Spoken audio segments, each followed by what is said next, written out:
أيضا بارك الله فيكم للي يسأل عن صبية النظافة من بعد صبية السقف، يعني من بعد ما يسقف يعمل صبية فوق السقف.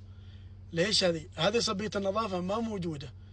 اللي يستخدم الووتر بروف الأسود السعودي زين، أو أي شركة ثانية اللي يجيك 4 ملي أو 3 ملي من بعد يركب فوق البلاط، هذا ما تحتاج إلى صبية نظافة، مباشرة البلاط هو راح يعمل به منسوب السلب.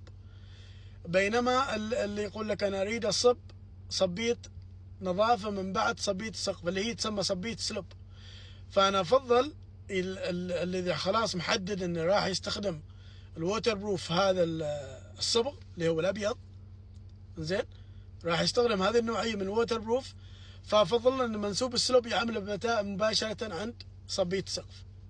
خلاص هو واضحة الصورة معه أنه راح يستخدم هذا النظام من الووتر بروف.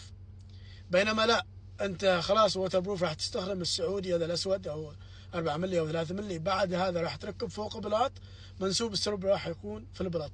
يعني اللي أريد أوضحه أكثر أن الصبية أنت تحتاج المنسوب السلوب، الصبية هذه تحتاج المنسوب السلب. إذا استخدمت الووتر بروف هذا اللي يركب فوق بلاط خلاص منسوب السلب راح تعمله في البلاط زين.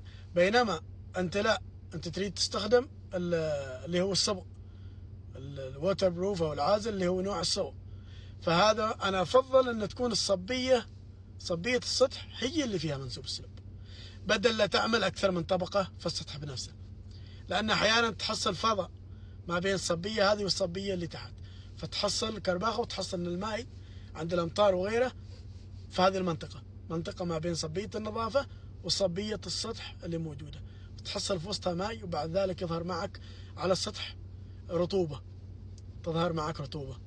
هذا بارك الله فيكم.